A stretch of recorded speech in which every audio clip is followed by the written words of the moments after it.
The first punch of the merger landed 11 minutes into the first muster, and Sierra Vaughn saw it coming 2 full seconds before it flew, because the lamellae along her forearms read the air pressure of 190 bodies packing tighter on the hangar floor and told her, plainly, that somebody was about to do something stupid. The somebody was Dren Kolvar, third year of Corvus Spire, the best interval keeper in her cohort and the worst-tempered androl she had ever shared a rope with.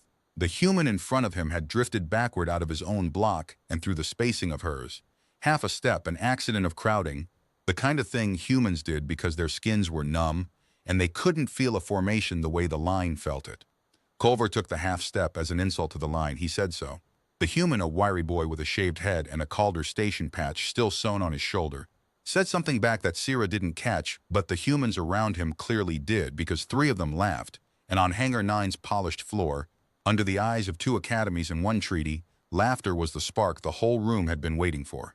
Kolvar's fist took the boy across the jaw and put him down on the deck plates, and then both wings folded in on the point of contact like pressure fronts colliding. Sierra went in low. That was the only way to move through a brawl, under the swinging arms where the lamellae could read who was about to lunge and who was only shoving. She caught Kolvar's collar with both hands and hauled him backward off a human who was already bleeding from the nose and still grinning, which told her something about humans she filed away for later. Around her the brawl was finding its rhythm. Androl fighting in pairs the way they were drilled to. Humans fighting alone in dirty elbows, knees, somebody's boot. A mess tray came spinning out of nowhere. The garrison klaxon started its slow whoop. Kolvar twisted in her grip and she put him face first against a support pillar and held him there with a knee. "Captain," he snarled. "He broke the interval, and you broke his face," she said. "The line holds, you don't." Across the floor, through the churn of gray androl duty blacks and human drab greens, she saw her opposite number for the first time.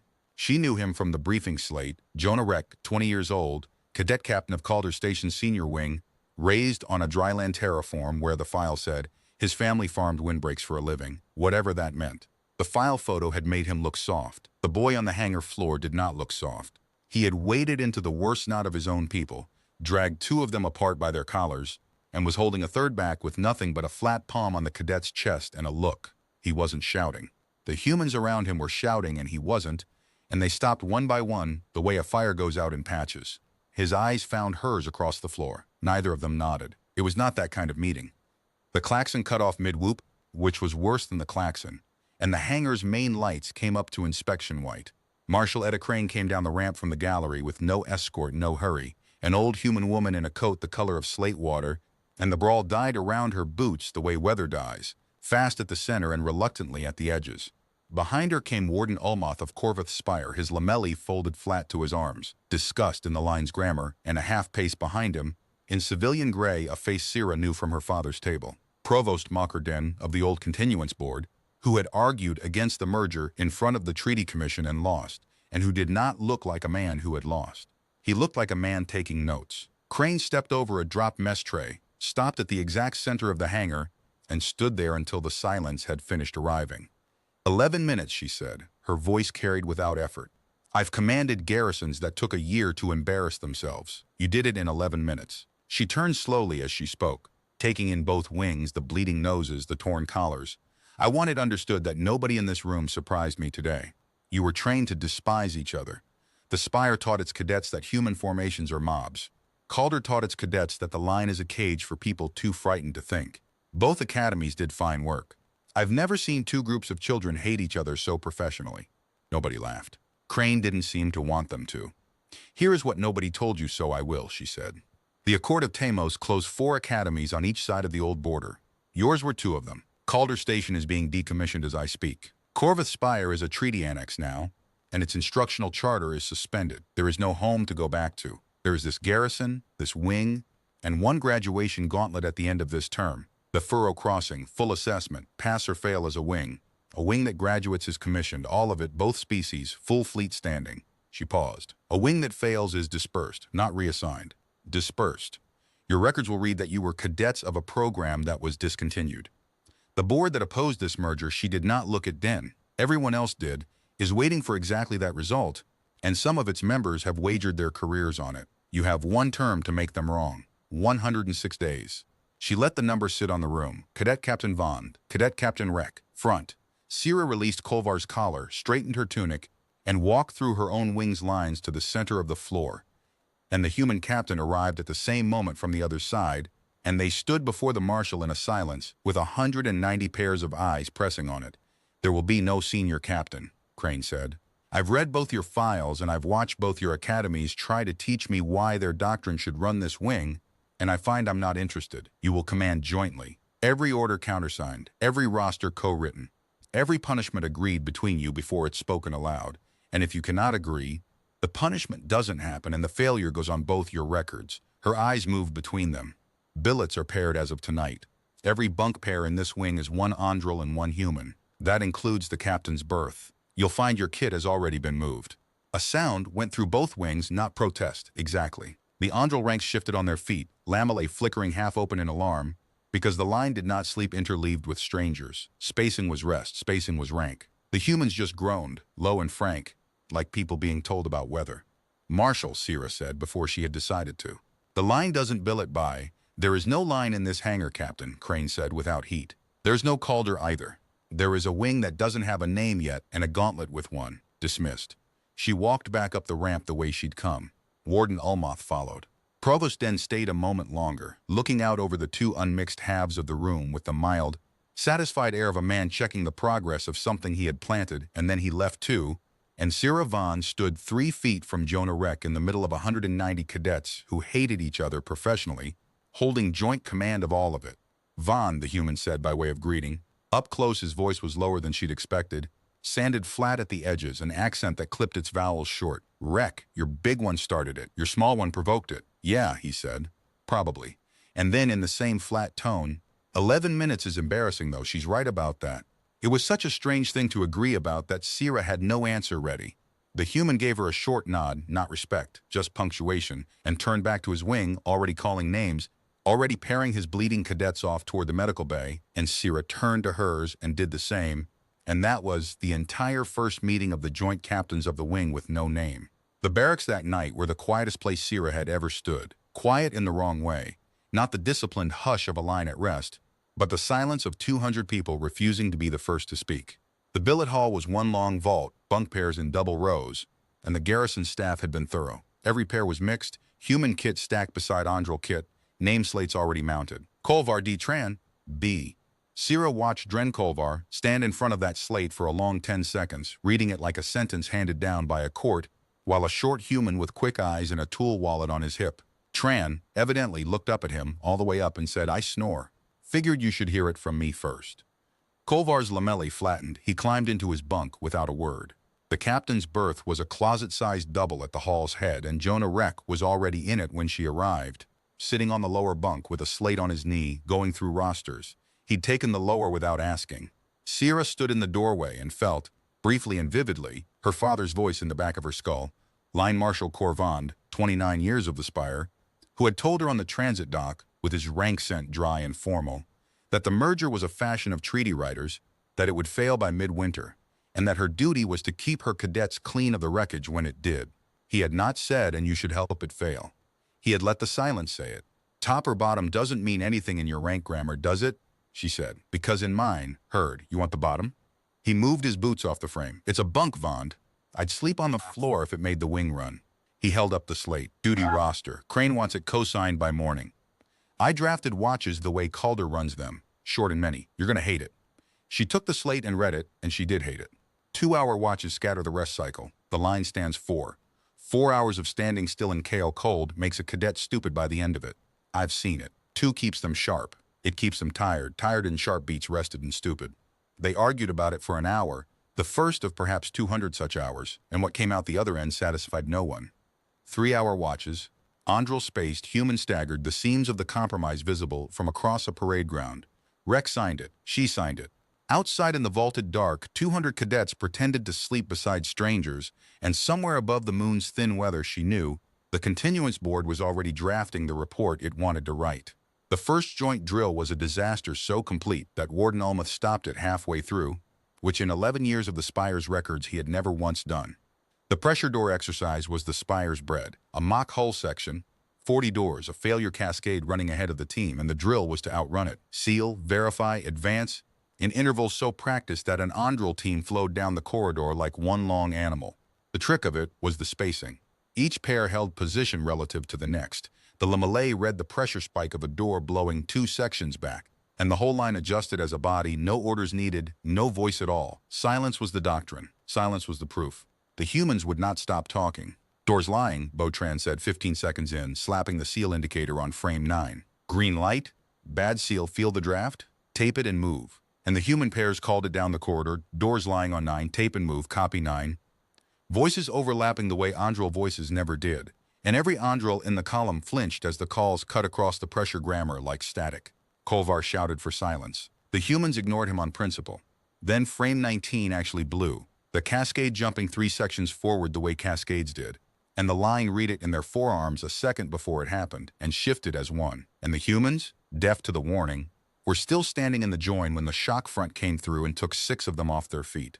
Lila Marsh, the human's rope lead, came up off the deck spitting blood where she'd bitten her tongue. You felt that coming, she said, to no Andral in particular, to all of them. You felt it coming and nobody said anything? The line doesn't say, Pitha Sul answered. Quiet, Pitha, best tremor reader of her year, sounding genuinely baffled. The line shows. You were not watching the line. I was watching the doors. You incredible. Olmoth's tone cut through the corridor and ended the drill. Failure logged at the 19th door of 40.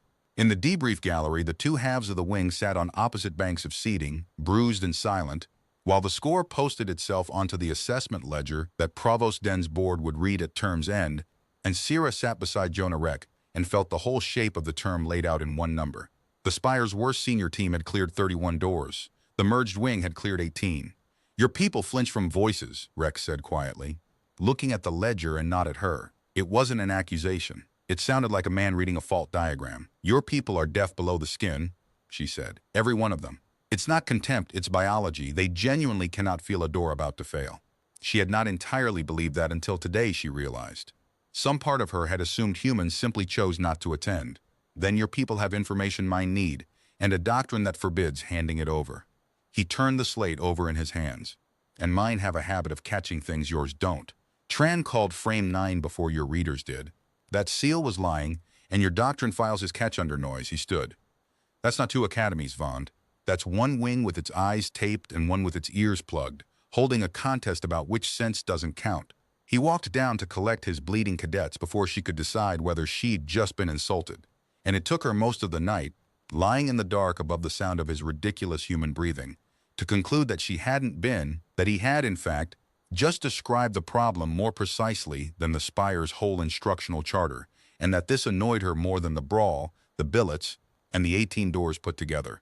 Within a week, the wing had a name because garrisons abhor a vacuum and cadets fill it faster. Some human at mess called it the patchwork wing. For the mixed billets, the mixed pairs, the duty roster with visible seams, and it traveled through both species in a day, the way an insult does. Kolvar reported it to her with his Lamali flat with anger, expecting her to forbid it. Sierra looked down the long mess hall, at the humans bunched on their benches and her own people spaced along theirs, at the gap of empty floor between them that no order from Crane had managed to close, and heard her father's voice again. It will fail by midwinter.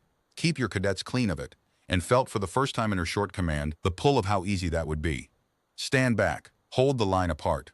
Let the humans be loud and let the ledger be honest, and in 100 days she could take her people home to whatever was left of the Spire with their doctrine unstained, and Provost Den would write his report, and her father would meet her at the dock with his rank sent warm. All she had to do was exactly nothing. It was the only order the old world wanted from her. Fail quietly. Let them keep the name, she said.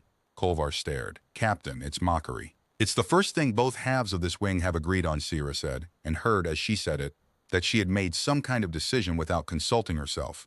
You don't waste that. Dismissed. The second drill went worse than the first, which Sierra would not have thought arithmetically possible.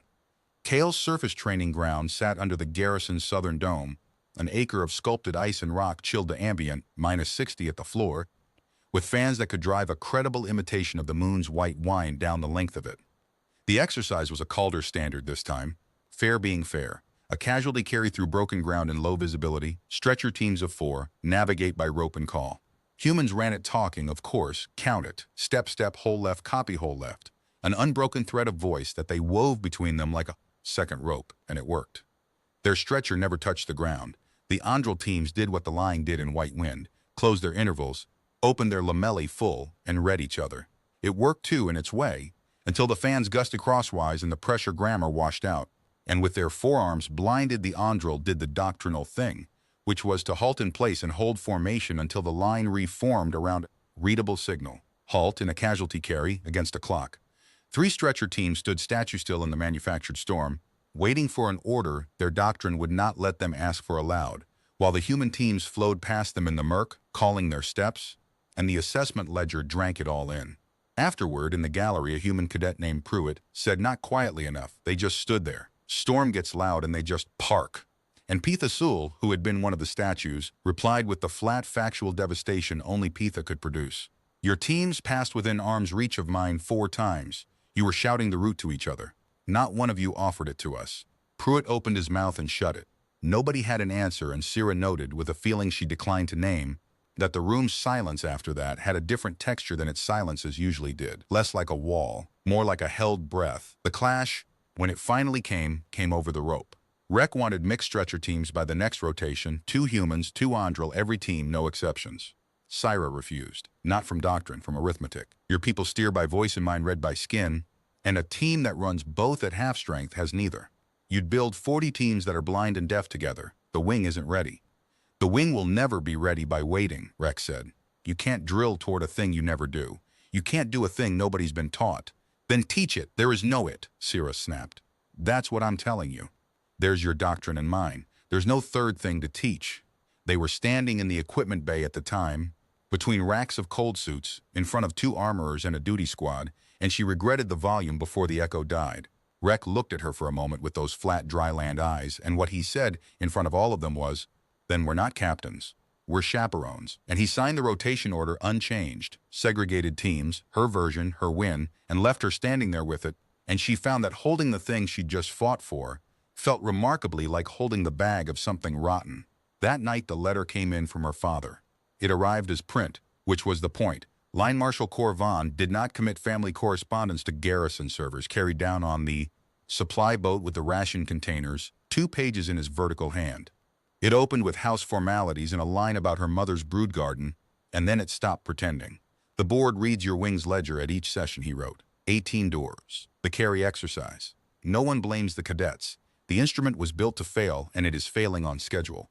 I am told the dissolution package is already drafted, and that placements have been reserved for Spire cadets of good record at the TESIC annexes. For those whose captains have kept their conduct files, clean of the experiment's wreckage. You understand me? Hold your people apart from it, daughter. When the patchwork is unpicked, the line will remember who stayed clean. He'd signed in it with the full formal scent mark, pressed into the wax the old way, the mark that meant the writer speaks for the house. She read it twice and sat on her bunk with it for a long time. The thing was, and she made herself look straight at it, he was offering her everything she had been raised to want. The Spire's memory was long and its patience for failure short, and a captain who shepherded her cadets through the collapse of a doomed treaty experiment, conduct clean, doctrine intact, would be marked for staff college before she was 23. All she had to do was what she had already half been doing, hold the gap. Keep the teams segregated. Let the humans drown out their own virtues with noise. And stand her people in their flawless silent intervals while the term's clock ran down. And be blameless. The dissolution package is already drafted. It wasn't even a gamble he was offering her. It was a schedule.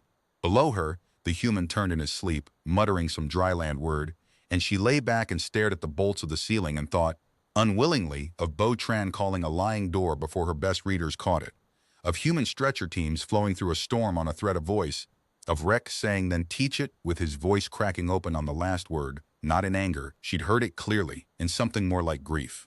There was no third doctrine. She had said that, and it was true. It was also, she thought, staring at the bolts, the kind of true that things were right up until somebody built the counterexample.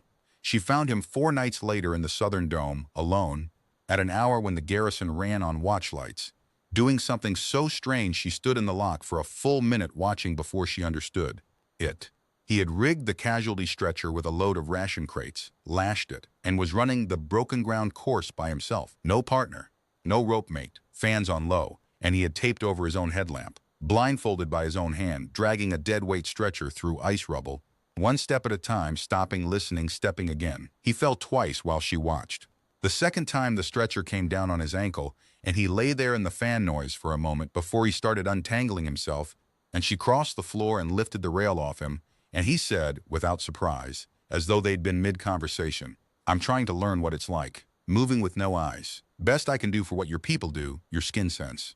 I figured if I could feel even the edge of it, I'd stop building drills that assume everyone has eyes." He sat up, breathing hard. "It's terrifying, for what it's worth. The standing still your people do in the wind. That's not freezing up, I get it now. When the world cuts out, holding your shape is the bravest available move. I've been calling it parking. I owe Sewell an apology." Syra crouched and set the stretcher upright. Her lamellae unbidden had opened toward him, orientation reflex, tracking the heat and heartbeat of the only other body in the dome, the rhythm fast and uneven and unmistakably exhausted. He'd been at this for hours, possibly for nights. "It's not courage," she said. "It's grammar. The halt is a word. It says, I am here, I am holding, read me and reform. The line speaks by where it stands." She paused and then, because midnight makes things sayable, "The failure in the carry drill wasn't that my people halted. It's that yours couldn't hear what the halt said, and mine are forbidden to translate. The doctrine calls voice and storm a contamination of the signal. Cadets are cited for it. Forbidden." He turned that over. "Not incapable. Of course not incapable." "Then there it is," Jonah Rex said softly, and in the watchlight she saw the shape of his thought arrive a half-second before he spoke it, the way she could read a door about to blow. "Your halt is a word. Our call is a rope. Nobody needs a third doctrine. Vond, we just stitch the two we've got. Your people keep their grammar, every interval, every halt, and at the moments the line goes blind. Exactly then, one human voice carries the signal across the gap. Not noise, a sign-drilled, single-voice dead brief. A call that says what the halt says. Here, holding, reform on me. And when my people are deaf below the skin, bad seal, ground about to shift, pressure spiking, one andril breaks silence with one word, and we drill my mob until that one word stops them mid-stride like a wall." He picked up the lashing line and ran it through his fist, knot by knot, an old habit, a man thinking with his hands. "Stitches. You only need them where the fabrics meet." It was 3 hours past midnight in an empty training dome, and the merger was 11 doors short of its own worst precedent. And Provost Den's dissolution package was already drafted, and her father's wax was probably still warm. Syra Bond stood at the fork her whole term had been narrowing toward, and found, slightly to her own surprise, that she had already chosen, days ago, in a mess hall over a mocking name, that everything since had just been her catching up to it. "The Spire cites cadets for voice and storm," she said. "So we don't start with cadets. We start with the two people in this wing whose conduct files are already ruined." She took the blindfold tape off the stretcher rail and held it out to him. Again, from the top. "This time I read for you, and you call for me, and we find out where the stitches go." They drilled in secret for 9 nights, because what they were building was citable heresy in one doctrine and rank insubordination in the other, and a thing that Fragile had to be able to stand before anyone was allowed to swing at it. It went badly before it went well. The first compound run, her reading, him calling, they fouled the handoff 6 times in 40 meters. He called too early, stepping on what her halt was already saying. She held silence, 2 beats past the point where his people would have needed the word. The grammar fought the rope. But Syra had grown up drilling intervals until her legs shook, and the human had apparently been raised by a family that argued with deserts for a living, and neither of them had the gene for quitting, and by the 4th night, the handoffs began to land. By the 6th, they had it codified to 4 calls and 2 halt signs. Total, a vocabulary so small it fit on the back of a ration card, which Rec insisted was the point. A stitch isn't a seam. The smaller it is, the more load it takes. By the 9th night, they could run the broken ground carry, just the 2 of them and a loaded stretcher, through full fan storm with her lamellae taped and his lamp dark for alternating stretches, trading the lead back and forth through the tiny shared language like a current alternating down one wire. They posted on the dome's own clock, unofficial and unwitnessed, a time that would have placed 3rd against the term's segregated team ledger. 2 people, 3rd place, against teams of 4. Syra stood at the finish line, lungs burning, lamellae aching from the cold, and looked at the number, and the number looked back, and it said what numbers say, which is no doctrine at all, only the truth. Stitched together, half blind and half deaf, they were worth more than whole teams of either species running pure. "Now we haven't it," she said. "Now we haven't it," Rec agreed, bent double over his knees, grinning at the ice. Questions how 2 captains with ruined conduct files sell heresy to 190 cadets who hate each other. "They don't hate each other evenly," Syra said. "We start with the worst pair in the wing. If it holds them, it holds anyone." He looked up. Culver and Tran. Culver and Tran. They ambushed the pair at the end of a maintenance rotation in the small hours, in the southern dome, with the fans already running, and they did not explain anything. Sierra had learned that much about both species in 6 weeks of joint command. Explanation invited argument, and demonstration ended it. She taped her own lemele in front of Kolvar, took the stretcher's head, and ran the broken ground course on Jonah Rex 4 calls. Captain Siravand of the Spire steered through a storm by a human voice in front of the cadet who had thrown the merger's first punch. When the fans wound down, Kolvar stood very still for a long time. His lamellae were fully open, not at her, she realized, but at the course itself, replaying the pressure shapes of what he had just watched, checking it for the trick. There was no trick. He had read it himself, 2 bodies moving as one system through conditions that doctrine said required, either pure silence or pure voice. It's citable, he said at last, every word of it. Yes, Cyrus said, the warden would. He stopped. He looked at Bo Tran, who was already crouched over the rope, examining the lashings with his quick monkey hands, already asking Rek what the second call meant, and could you compress it further? No fear in him at all, only appetite. Kolvar's lamellae moved through something complicated. He broke my interval the first day, he said, at muster. The boy with the shaved head, he stepped through my spacing and I struck him because the line says a broken interval is a wound. He flexed his gray hands. Captain, I have been thinking about it since. The interval was only ever a tool for one thing, keeping the unit alive in conditions that kill.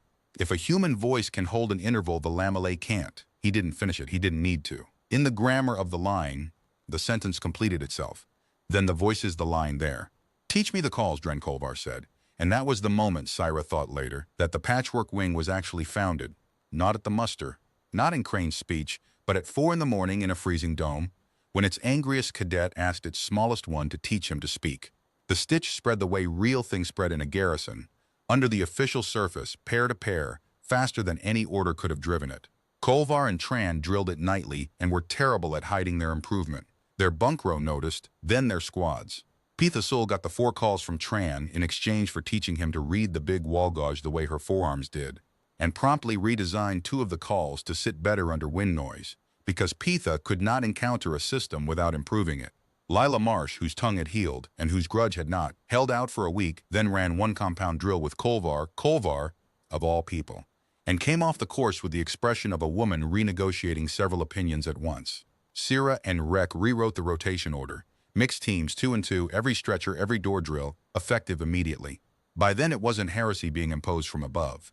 It was the wing's own secret being legalized. Warden Ulmuth summoned Syra the same afternoon the order posted. She went expecting citation. He was standing at his chart table with the order on one slate and on another a curve. The wing's drill scores, plotted by week, the long humiliating trench of the first month, and then in the last 9 days, a hook upward so steep it looked like a transcription error. Voice in storm is a contamination of the signal, Ulmuth said without preamble. I wrote that sentence in the Spire's manual myself 11 years ago. He set the slate down. Explain to me what your wing is doing to my curve, Captain, and do it honestly, because I have been watching the Southern Dome's power draw for 2 weeks and I know its night sky schedule better than you think. She told him honestly.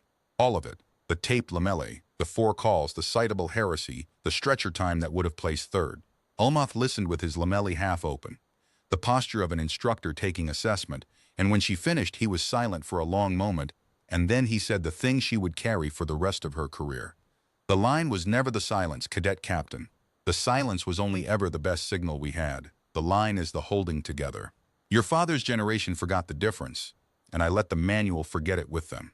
He turned back to his charts. The drill schedule will state that your compound exercises are a sanctioned assessment trial under my instructional authority dated 3 weeks ago. Backdated paperwork is also citable heresy. We will be heretics together. Get out. The first official joint score posted 8 days later. The pressure door cascade, 40 doors, full mixed teams running the stitch in the open at last. Andral silence carrying the line. Single human voices bridging the gaps where the cascade outran the lamellae, 1 Andral word, halt, stopping the human pairs dead before a join blew under them. They sealed 38 of 40 and beat the Spire's 11-year senior record by over a minute, and the assessment ledger, which fed automatically and without sentiment to the continuance board, drank that in too. Sira allowed herself one evening of believing the term would simply continue like that. Effort in, results out, the curve climbing, the board schedule quietly dying of arithmetic. Then the ration started going wrong. It began small, the way deliberate things are built to. A supply boat manifested 2 pallets short, clerical error, apologies filed. The replacement requisition lapsed in a queue somewhere between Kale and the depot. Cold weather ration packs arrived substituted with standard packs, calorically identical on paper, useless at -60, where a body burns double and the wing's field exercises lived. Botran, who had grown up on a station where you checked everything twice because nobody was coming to fix it, was the one who caught the pattern because Botran read manifests for entertainment. He came to the captain's berth with 3 slates and the face of a man who'd found rot in a hull. 6 errors in 5 weeks, and every one of them lands on us, he said. Not on the garrison battalion, not on the staff mess. The wing's training account every time. And look, he stacked the slates every error's inside regs. Each one's got a signature, a stamp, an apology. You know what that means. It means competence, Sierra said slowly. It means a quartermaster, said Rec. The garrison's quartermaster was a human civilian contractor named Jenner Falk, 20 years on Kale. Mild as milk, and there was nothing to take to Crane. That was the elegance of it. Errors happen. Falk's office had corrected each one. The corrections had simply, regretfully, arrived after the exercises they'd have mattered for. You could not charge a man with the timing of paperwork. Crane heard the captains out, read translates, and told them the truth, which was that she had no grounds to act, and that they should assume from this point that they had none of the margins a normal training wing enjoyed. Someone has decided the ledger isn't failing fast enough on its own, she said. They've moved from watching to gardening. Check everything. Trust your own checks. So the wing checked everything, and that was why they caught the cartridges, and the cartridges were nearly the end of everything anyway. Cold suit heater cartridges came crated in lots of 50, factory sealed, stenciled with charge dates. The crate that arrived for the wing's first full-distance surface exercise, 30 kilometers on the open furrow approach, both species, overnight bivouac, the term's first real rehearsal for the gauntlet, carried stencils that said the cells were 4 months old. Pithasul was on equipment check, working down the crate with a human armorer, and Pitha noticed what no stencil could hide from Andral chemistry. The faint sour note of electrolyte breakdown, the smell of a cell, long past its life. They pulled 1 cartridge and bench-tested it. It died at 40 minutes under load. The stencil promised 6 hours, 50 cartridges. 190 cadets rotating them through suit sockets across an overnight exercise at temperatures that killed unheated humans in roughly 2 hours. The arithmetic of what had almost happened did not need saying aloud, and nobody said it, and the silence in the equipment bay was a new kind again. Both species in it together this time, looking at the same small cylinder on the bench, doing the same multiplication. Re-stenciled, the armorer said hoarsely, turning the cartridge under the light. Look! Under the paint, there's the original lot mark. These were condemned stock. Someone pulled them out of a disposal stream, painted fresh dates on them, and routed them to us. That's not paperwork timing, Lila Marsh said. That's not an error inside regs. She looked around the bay, at humans, at Andral, at the captains. That's somebody who's fine with bodies. The exercise ran 3 days late, on Cartridge's Ulmuth requisition through the Spire's own old channels with his personal seal on the order, and it ran with a new and unteachable ingredient in it. The knowledge, shared by every cadet of both species, that someone outside the wing wanted the wing to fail badly enough to freeze it to death by increments. Hatred of a common enemy is a crude glue. Sierra knew that. It was also, history suggested, glue. The furrow approach taught them the rest. 30 kilometers of Kale's true surface, no domes, no fans, the real white wind coming down off the rift in walls, the ground crazed with crevasse fields where the moon's tidal flecks cracked the ice. In patterns the lamellae could read like print, and human instruments could not. They moved as one column, stitched discipline the whole way, Andral readers spaced down the rope line, human callers bridging the blind moments, and it worked. It kept working.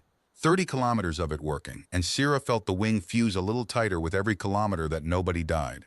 8 kilometers from the bivouac, on ground the survey chart called Consolidated, Lila Marsh put her boot through a snow bridge and dropped into the dark. The rope caught her. The rope always caught you.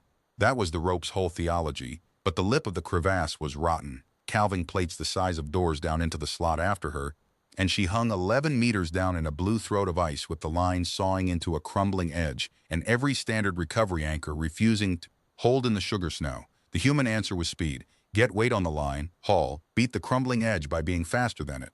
The human answer was wrong. Pitha read it in the ice and said so. One word, halt, and 40 humans stopped mid-stride like a wall, exactly as drilled, exactly as built.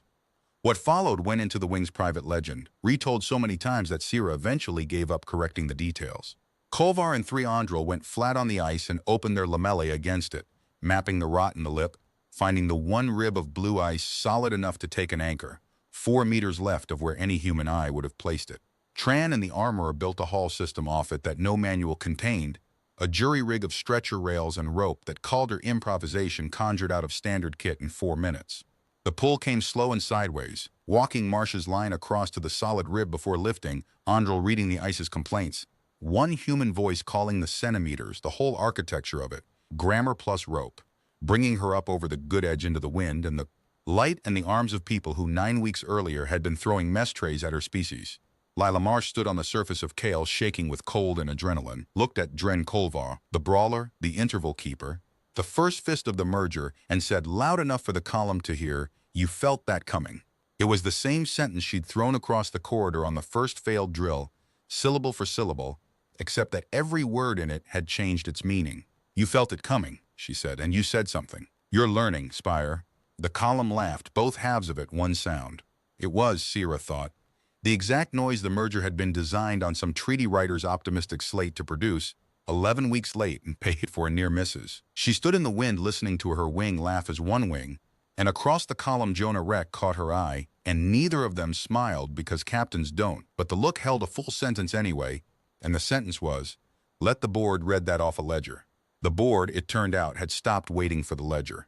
The transfer offers arrived the following week, individually addressed, beautifully worded, delivered not through garrison channels but by direct courier to 41 human cadets, the 41 whose records were strongest. Immediate placement at the Meridian Fleet Schools. Commissions guaranteed, merger or no merger. A clean exit from the uncertainties of the Accord program, available for 10 days only, signed by a deputy registrar nobody had heard of, on behalf of patrons nobody named. 41 letters surgically placed to cut the wing's human half off at the knees, and Sierra understood, reading the one Rec handed her without a word, that this was the same hand that had stenciled the cartridges, working in its other mode.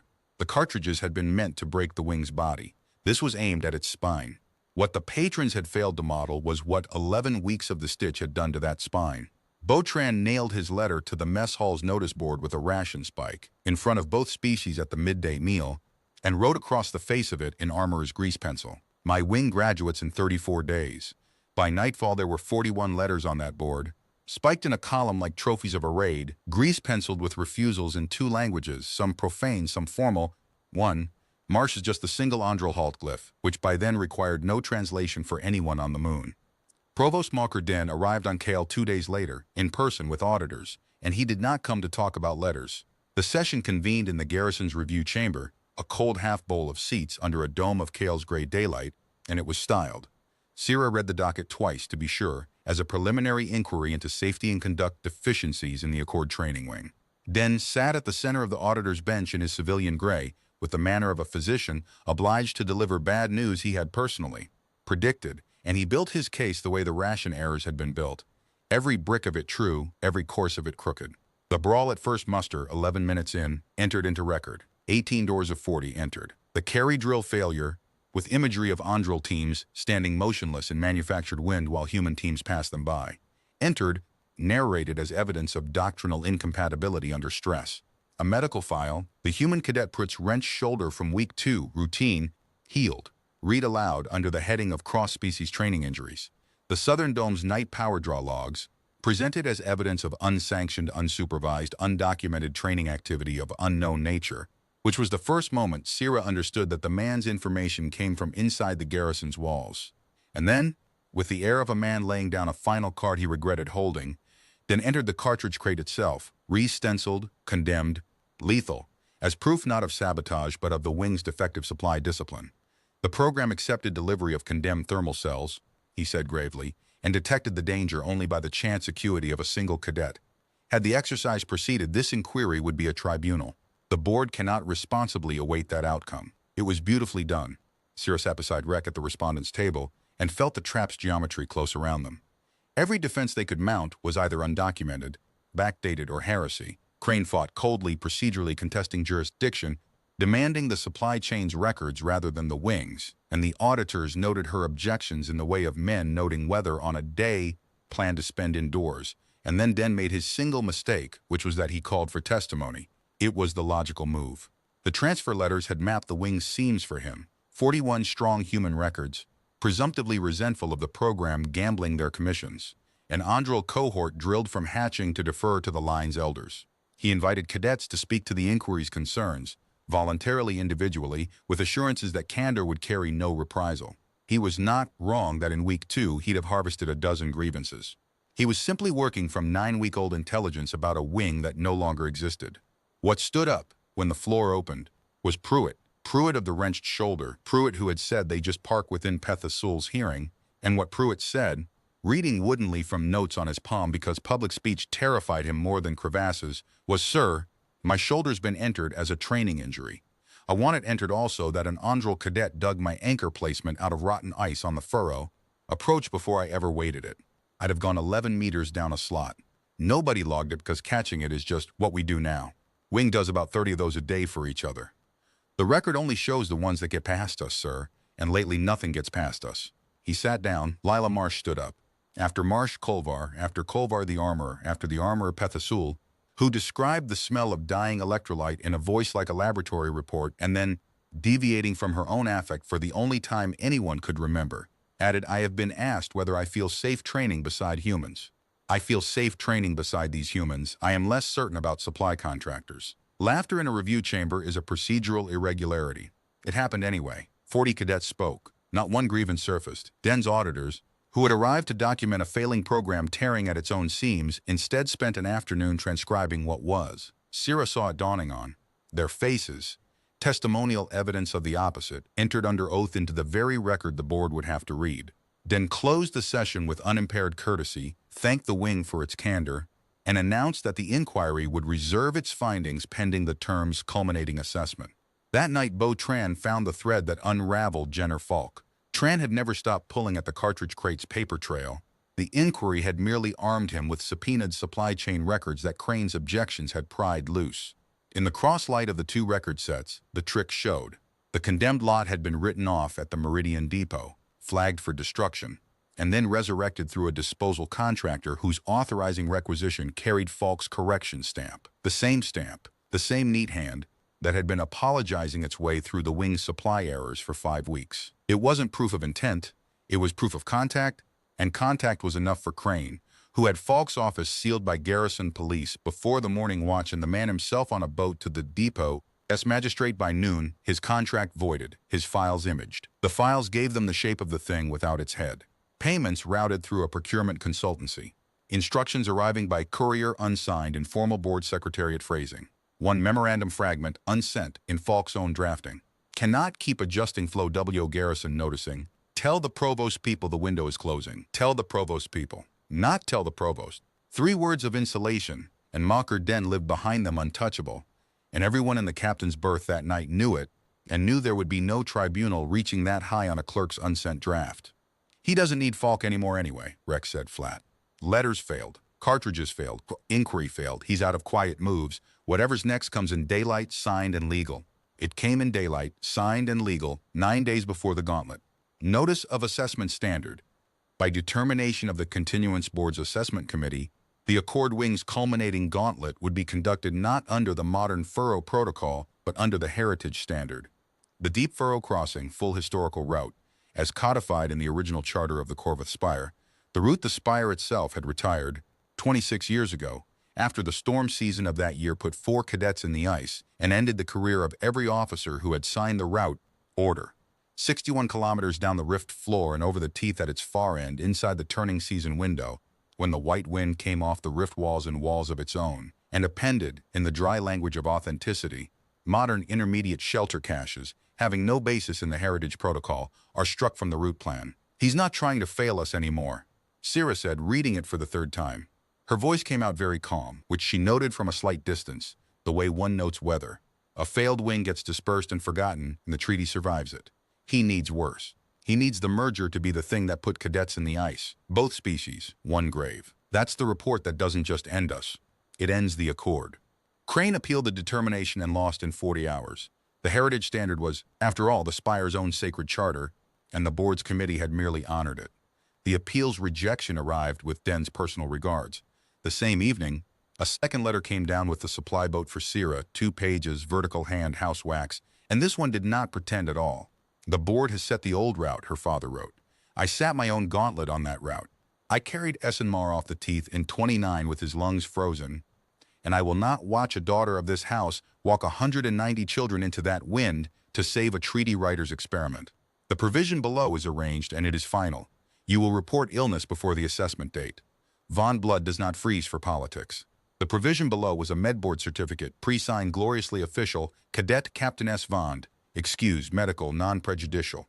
She read it once. Then she carried it across the berth, held it where Jonah Reck could see what it was, and fed it into the document shredder slot by the door, wax and all, and the only eulogy anyone ever spoke over Line Marshal Corvon's last order to his daughter was Reck's quiet. Your old man can really write, though. He carried a cadet off the teeth with frozen lungs, Sierra said. He knows that route better than the board that just weaponized it. That's the bitter part, Jonah. He's not wrong about the wind. He's only wrong about us. Then let's go be right, Reck said loudly. And they convened what the wing afterward called the 9 days. And the 9 days were the term compressed to its essence. One wing, two species, every hour bent toward a single crossing. Ulmoth came to them on the first of the 9 days carrying a case Sierra had never seen, sealed in the spire's oldest pattern, and what was in it was the deep furrow itself. 26 years of route logs from before the retirement, hand-annotated by every trial master who had ever run the Heritage Standard, wind tables, quake intervals, the tidal flex schedules that opened and closed the crevasse fields like slow lungs, the marked bones of the route's 3 killing zones. The sheer flats, where the rift floor cracked on the tide's clock and the only safe passage was timed between flexes, readable solely through ground sense, lamelli country, andral country. The long wind, 18 kilometers of corridor where the storm funneled and visibility died and instruments drifted blind, rope country, voice country, human country. And at the end the teeth, the climb out, mixed ground, rotten and steep, where in 29 the wind had pinned a wing against the rock through a full tidal cycle, and the cadets who died had died waiting for a window that came too late. The route survivable, Ulmoth said. It was always survivable. What killed cadets on it was purity. In 29, the wing on the teeth held doctrine silence through the pinning storm because that is what the line knew. They could not coordinate the descent gamble and zero signal, so they held, and holding killed 4 of them. The board that retired the route wrote that the furrow had grown too dangerous. His lamelli folded flat. The furrow had not grown anything. It is the same furrow. What it does is find the thing your doctrine cannot do and ask for exactly that. For the old spire, that was acting blind. For old Calder, it would have been holding still. For what your wing has built, he looked at them both, and there was something in the old instructor's face Sierra had no line word for. I genuinely do not know. That is not despair, captains. That is the first time in 26 years I have said those words about that route with curiosity. He left the case with them. At the bottom of it, beneath the route logs, lay a single preserved page in script so old the dialect had teeth. The original charter of the Corvus Spire's gauntlet, the founding standard itself, from before clocks and ledgers had colonized it. Sierra read it aloud in the captain's berth by lamplight, translating as she went for the human lying on the lower bunk with his hands behind his head, and one line of it stopped her. A line the Heritage Protocol's modern appendices had buried under 3 centuries of amendment, but never, she checked twice, never struck. The trial is the crossing. The crossing is the wing. A wing that returns whole has crossed, whatever the hour. A wing that returns broken has not, whatever the hour. Whatever the hour, Reck repeated slowly, tasting it. Vond, does that say what I think it says? It says the founders counted bodies, not minutes, Sierra said. The clock standard came later. It's an amendment, a convenience for scheduling assessors. Den's committee invoked the Heritage Protocol whole to get the route and strip our caches. She set the page down with great care, as though it might bruise. Whole means whole. He has handed us the oldest law the Spire owns, and I do not believe he has read all of it. Don't say it to the wing, Rex said after a moment. The clock clause, the whole wing clause, any of it. If they march out thinking there's a loophole, they'll march out planning to need it. Agreed. We march to beat the clock and bring everyone home. Sierra looked at the old page a final time. But we put a copy of the founding charter in the assessment file we hand the trial marshals, procedurally, as heritage documentation. The human grinned at the ceiling. You've been spending too much time with Tran. The 9 days burned. They drilled the sheer flats, crossing in the southern dome with the fans timed to Ulmoth's tide tables, Andral readers learning to throw their ground calls up a 200-body column through human relay voices. The wing crossed imaginary flex lines until the timing lived under everyone's skin, either kind of skin. They drilled the long wind on the surface, full dark, full storm, rope and call, and the stitch run at lengths no one had ever asked of it. They packed and repacked loads for a route with no caches. Every shelter, every cartridge, every ration carried on backs, the arithmetic mean and unforgiving. Pitha and Tran together redesigned the stretcher rigs into haul sledges that broke down into climbing frames for the teeth. And on the last night, with the boats already inbound, carrying the board's trial marshals, and the treaty delegations who had been invited, by Den, of course, to witness the Heritage Standard's honest verdict on the Accord, Marshal Crane came down to the equipment bay where both species of the Patchwork Wing were checking each other's kit with each other's senses, and watched for a while in silence. 106 days ago I told you that you'd embarrassed yourselves in 11 minutes, she said, when the bay had gone quiet around her. I have commanded for 40 years, and I will tell you what that bought you, because you've earned the accounting. Embarrassment is the cheapest tuition there is. Every wing I ever trusted my life to began as a disgrace, because a wing that starts proud learns nothing. Pride seals the hull and nothing gets in or out. You started broken open. She walked the line of them, gray faces and pink ones, lamellae and rope-scared knuckles. The board sent you a route that killed cadets the year I made captain. I've read what it asks. I've watched what you've built. I'm not going to tell you it will be enough, because I don't insult soldiers before a crossing. I'm going to tell you what I know. Doctrine is what a wing does when it can't think. And yours alone in this system was written by both of you for both of you in the only language all of you speak. She stopped at the bay door. Boats lift at second watch. Bring my wing home, captains. The whole thing. The staging ground at the furrow's head was a shelf of wind-scoured rock above the rift, and on the morning of the crossing it held more rank and more politics than Cale had seen in its mining camp life. The board's trial marshals, 3 of them, 2 Andral and a human career assessors with faces like ledger covers, stood at the start line with their seal boxes. Behind a cordon, the treaty delegations Den had invited clustered in their excellent cold weather gear, Secretariat observers, 2 fleet attachés, a knot of journalists from the Meridian feeds, all assembled to witness, depending on whose invitation you read, either the vindication of heritage standards or the end of the Accord experiment. Relay pylons ran down the rift at 10-kilometer intervals. Every cadet wore a position beacon. The delegations would follow the crossing as a line of moving lights on a wall chart, which was as close to the deep furrow as any of them intended to come. Provost Mocker Den performed the send-off himself. He spoke of the Spire's traditions, of standards that must mean something or mean nothing, of his profound personal hope. He used the word hope twice, that the assessment would conclude without incident. He never once looked at the captains while he spoke.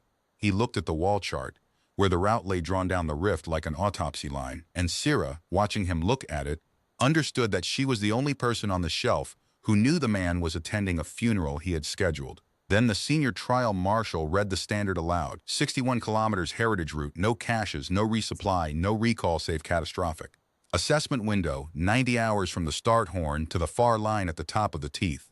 The wing to cross under its own command and its own doctrine, marshals observing at the pylons, intervening for nothing short of recorded fatality, and Jonarek handed the assessment file across, with the wing's doctrine annexes, its load manifests, and filed procedurally among the heritage documentation, 1 clean facsimile page of founding charter, which the marshal sealed unread into the record box exactly as marshals had sealed annexes for 300 years. The horn sounded. The Patchwork Wing went down into the deep furrow 190 strong, rope-paired, mixed to the last pair, and the watching delegations saw what the wall chart could never show them. That it went down in total silence, and that the silence was not Andral doctrine. It was a wing that had finished talking. The rift swallowed the sky by the 3rd kilometer. The walls of the deep furrow ran 400 meters high where the route entered the floor, blue-black ice streaked with rock flour, and the wind that lived between them was not yet the white wind, only its patient younger cousin, working at every seam of every suit. The wing moved in march order built through 9 days of argument and drill. Andral readers spaced down the column at sensing intervals. Lamellae bared to the air in rotating shifts, despite the cold, because the furrow spoke pressure before it did anything else, and someone always had to be listening. Human callers at the relay posts between them, haul sledges in the column's core, the captains moving up and down the line like shuttle and thread. They reached the sheer flats 4 hours ahead of Olmoth's most hopeful table, and there the furrow asked its first real question. The flats were 11 kilometers of rift floor that the tidal flex owned outright, a plain of ice plates that cracked, ground, and refroze on the cycle of Cale's orbit, crevasses opening like slow mouths and closing again hours later. The route logs were explicit. Cross only in the slack between flexes when the plane held still, A wing caught mid-plane at the turn of the tide joined the plane. The modern protocol, in its retired wisdom, had bridged the worst of it with fixed spans long since condemned. The Heritage Standard offered the original arrangement, the ice, the clock, and whatever the crossing wing could read for itself. Pith Asul lay down on the ice at the plane's edge with 6 of the Spire's best readers, lamellae flat to the surface, and read the tide. It took an hour and 40 minutes, and Sierra spent every minute of it watching the assessment window bleed, and said nothing, because this was the doctrine they had written, and the doctrine said the readers owned the clock on the flats. The humans held the column in rest order, rotated hot rations, checked anchors that did not need checking. At last Pith arose, frost across her gray face like a mask, and gave the verdict in the Stitch's spare grammar. Flex ending, slack window opening, 5 hours, perhaps 5 1/4. The plane readable but lying in places, 2 false solid lanes flagged already on the southern line. The wing's route plan had budgeted 6 hours for the flats. They would be crossing with the tide's breath on their necks. Then we don't waste any of it, Rex said. The crossing of the sheer flats entered the wing's memory the way the flats themselves moved. Slow, grinding, and absolutely without mercy for inattention. The readers led it by relay. Each Andril station read the plates ahead, threw its findings up the column through a human voice, and moved. The column flowed lane to lane along a route that existed nowhere on any chart, woven in real time out of ground sense and called discipline. Twice the lead reader flagged a lane false solid, and the column bent around it without breaking stride. And the second time, a marshal at the western pylon was near enough to watch 190 cadets sidestep, in unison and in silence, a plate of ice that looked to every instrument he carried like bedrock. And Sierra saw the man check his instruments twice and then simply write. 4 hours and 50 minutes in, with the column's tail 2 kilometers from the far moraine, the tide turned early. Pitha's southern readers felt it first, the deep grammar of the plane changing, a flex arriving ahead of every table Olmoth's logs contained. And the word that came up the column was not halt. It was the other word, the one they had drilled for 9 days and prayed not to use. Run on the called line, rear first, readers holding position until their sectors cleared. The next 11 minutes were the longest of the term. The column ran. The plane woke under it. The readers stood on their stations in the grinding ice like pilings in a flood, calling lanes until their sectors passed, then running their own lines with the plates shifting under their boots. Dren Kolvar held the last station. His sector was the column's tail, 9 human cadets of the rear cold watch and the trailing sledge, and he stood reading for them while a crevasse opened 40 meters to his left with a sound like the moon clearing its throat. And he did not move until the 9th human was past him, and then he ran, and the wing dragged him over the moraine lip, with the flats boiling behind him and the whole column, both species, roaring his name into the wind. They had crossed the sheer flats under heritage conditions in under 5 hours.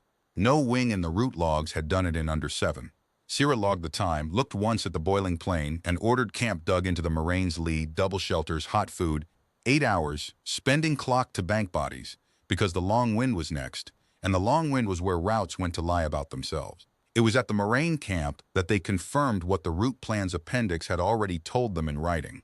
The old cache site of the retired protocol sat at the moraine's north end, a stone vault built into the rock, the kind that had once held shelters, fuel, cells, a med store's locker. The appendix said struck from the route plan. Some part of Sierra had hoped that meant abandoned and forgotten, stock smoldering but present. The vault was bare to its walls. Bare recently, Tran ran a glove along the shelving and held up dust-free fingertips.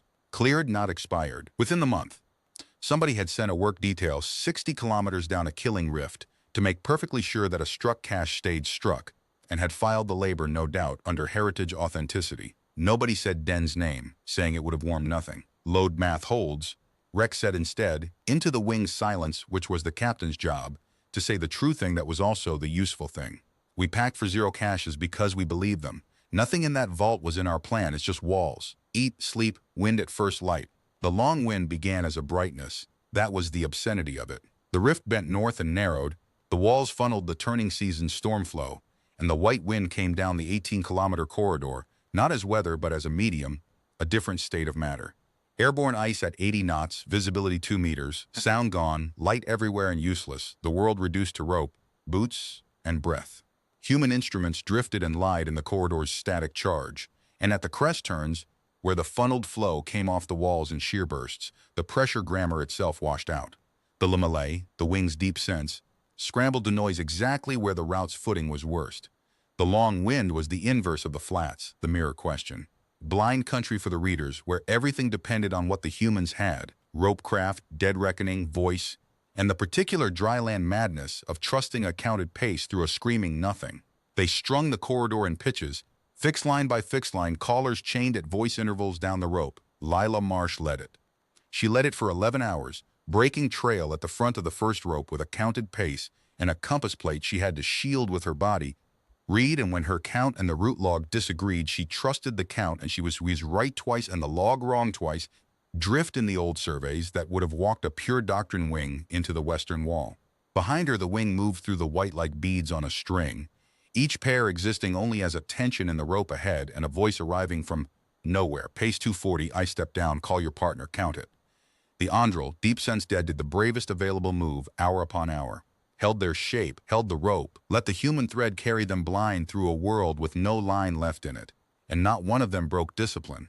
And more than one of them said afterward that the corridor taught them in a day what the term had been trying to say all along, that the rope and the call were not noise over the signal. In the long wind, the rope and the call were the signal, the only one there was. 14 hours into the corridor, the long wind tried its oldest murder, the one the route logs called the unroping, and the wing learned what its doctrine was worth at full price. A fixed line anchor between the 7th and 8th pitches, set good, checked twice, victim of nothing but the static charged ice doing what charged ice does, sheared without warning, and the line's recoil snapped across a sheer gully and took 2 cadets with it, an Andrel reader named Veska Dorn and her rope partner, a human caller named Aid Calloway, gone off the route's edge into a side channel of the storm where the corridor's funnel split around a rock prow. Not falling, the secondary line held, but cut off 11 meters out on the wrong side of a gully that the wind owned completely, in whiteout, with the main column's voice chain unable to reach them over the prow's wind shadow and every meter of the gap reading false to instruments gone, drunk on static. The old spire would have held position and waited for the wind to grant a reading. The reading would have come in 3 hours, and the 2 would have been dead in 2. Old Calder would have sent volunteers on a thrown line into ground no eye could assess. The logs of 29 had a page about that too. The patchwork wing did the third thing, the thing only it could do, and did it in 11 minutes. Pitha's readers bellied out to the gully's near lip and read the rock prow through their forearms, not the air, the rock, the one honest witness in the whole screaming channel, and found the spine of it solid, a bridge of stone under a meter of lying snow. And Marsh's riggers threw a line pair across the spine on the readers called bearing, blind, on faith in gray forearms they couldn't see. And out in the wind shadow, Veska Dorn, deep sense useless, eyes useless, held her human's harness while Ad Calloway did the single maddest, competent thing Sarah witnessed that term, walked the buried stone spine toward the column's thrown line on nothing but a counted bearing called to him one word at a time through his partner's relay, each step a wager, 14 steps, and caught the line on the 15th. They came across the gully one at a time on a rigged traverse, the Andrel reading the anchor's grumbles to the last meter, the human talking the whole way because of course he was, and when they rolled over the near lip into the column's hands, the wing did not stop moving because the corridor was still the corridor. It absorbed its 2 recovered cadets the way a body absorbs a graft, and marched. But that night's knock chatter between shelter pairs had a new pattern in it, tapped from bag to bag down the line, and by morning it had a name in both languages and would eventually have a page in a manual, the Gully Rule. When the world lies to every sense you have, it said, somewhere in the wing is a sense it cannot lie to. Find whose, then believe them with your feet. The corridor took its tax anyway. A sheer burst at the 9th crest turn picked up a human cadet named Yusuf Demir and put him down on rock 4 meters off the line. The rope held, but the landing cracked 2 ribs, strapped on the spot and loaded onto a sledge that had been a stretcher an hour earlier. At the 11th, an Andrel reader named Ankit Sor, lamellae bared too long in rotation, took flash freeze across both forearms, the Andrel equivalent of staring into a flare, and went down mute with sensory burn. Her deep sense whited out. They strapped her arms and 2 humans clipped her between them on a short rope and walked her, blind in the way that mattered most to her species, through 6 hours of storm, talking to her the whole way on the wing channel, trivial unbroken human chatter, because Pitha said the worst of sensory burn was the silence, and there was one resource the humans of the patchwork wing possessed in inexhaustible, unrationable supply, and it was talk. 53 hours into the 90-hour window, the wing came out of the long wind's north mouth into sudden, ringing stillness and looked up, and there were the teeth. The route logs had a dozen sketches of them, and not one had told the truth. 600 meters of climb out of the rift's dead end, a staircase built by catastrophe. Ice cliffs stacked on rotten rock, hanging seracs the size of barracks blocks. The whole face seamed with the bergschrund, the great crevasse where the ice mass tore away from the head wall, which the route crossed on a natural gallery of compacted snow at the base of the first pitch. Above the far rim, invisible from the floor, lay the finish line and the last relay pylon and the trial marshal station, and over it all hung the turning season's master fact, the one Sierra's father had carried out of 29 in another man's frozen lungs. The teeth made their own weather. When the storm flow shifted east, and it shifted on the tide, like everything in the furrow's kingdom, the face went from climbable to murderous in under an hour, and stayed murderous for a tidal cycle. Pitha's readers took the forecast off the rock itself, lamellae against the head wall, reading the pressure fronts the way fleet meteorology never could from orbit. The verdict gave them a window, 19 hours, perhaps 20, before the flow shifted east and pinned the face. The climb plan needed 14, 5 hours of margin after 53 hours of crossing, with 37 hours still on the assessment clock. The arithmetic, for the first time since the start horn, was generous, and Sierra distrusted it with every fiber the term had grown in her. "We could rest 2 hours," Rex said, reading her face, which he had gotten unsettlingly good at. "And climb with 4 hours of margin tired," she said. "Or climb now with 5 hours of margin tired. There's no version where we're not tired." They climbed now. The teeth in ascent were the whole term made vertical. The fixed lines went up pitch by pitch, human rope leads out front on the rock, Marsh and her seconds, climbing with the dryland economy of people who'd been hauling themselves up things since childhood, while the Androl readers worked the ice, lamellae against every serac and snow slope flank, flagging which of the hanging monsters were quiet and which were talking. Twice the route of record was overruled. A serac the logs called stable had been muttering for a decade since the survey, and Pitha rerouted 300 bodies around its fall line without ceremony, adding 40 minutes the margin could afford. The sledges became climbing frames. The casualty went up the face on a counterweighted haul that Tran ran like a dockmaster. Ankit Sor, arms strapped, climbed clip between her two humans, who had now been talking to her for 13 hours and showed no sign of exhausting either their vocabulary or her patience with it. 9 hours up, with 2/3 of the wing over the worst of the ice and staged on the wide rock shoulder, below the final pitches, the face's grammar changed. Sierra felt it through her boots before any reader called it. A long, low articulation in the head wall, less a tremor than a sentence, and every androl on the face went still at once, lamellae wide, listening with their whole bodies. The call that came down the line a moment later was Pitha's, and it had a quality Sierra had never heard in it, not the laboratory report. Urgency. The Bergschrund gallery. The flex is loading the head wall early. The gallery's roof is talking. The gallery, the snow bridge over the great crevasse at the face's base, currently bearing, in march order, the column's tail, the rear cold watch and the last rope. 9 cadets, 9 humans. The same 9 by the unsentimental arithmetic of march rotation that Dren Kolvar had stood reading for on the sheer flats, Pruitt among them, and Demir with his strapped ribs, and the boy with the shaved head and the Calder patch, whose half-step had started a brawl in a hangar 106 days ago. Rex's voice went down the wire, stitched bare. Tail rope gallery, double pace now. They were quick. They were drilled and roped and quick, and it was not enough, because the head wall was quicker. The flex arrived as a shrug of the entire face, the seracs above the shoulder groaning, the fixed lines singing, and the gallery's roof, that compacted ledge that had carried wings across the Bergschrund since before clocks were invited, to gauntlets dropped out of the world. Not all of it. The worst of it. A 50-meter span of the snow bridge collapsed into the crevasse with a sound like a door closing on a cathedral, and it took the tail rope with it. And where 9 cadets had been climbing through the blue evening light, there was a torn lip of ice, a fog of crystal hanging in the air, and the long, ringing, obscene silence of the furrow finishing its sentence. Then the wing channel lit, every station at once, and Sierra Vaughn stood on a rock shoulder 400 meters above the floor of the world with her wings' voices in one ear and the wind rising in the other, and the term arrived, all of it, at the point it had always been traveling toward. The facts assembled themselves with the horrible speed facts have. The 9 had gone down with the bridge into the Bergschrund, into, not under. The collapse had dropped them onto the crevasse's snow-choked lower shelf, perhaps 20 meters down, beneath a ceiling of fallen bridge debris. The rope had done its theology where it could. Pairs were clipped, anchors had sheared but slowed the fall. Rapping on the debris produced, after 90 seconds that aged everyone a decade, an answering rap. The miner's pattern Tran had taught the whole wing at some forgotten midnight. Knock for numbers, 9 alive. Then a second pattern, slower, injuries too serious, air unknown.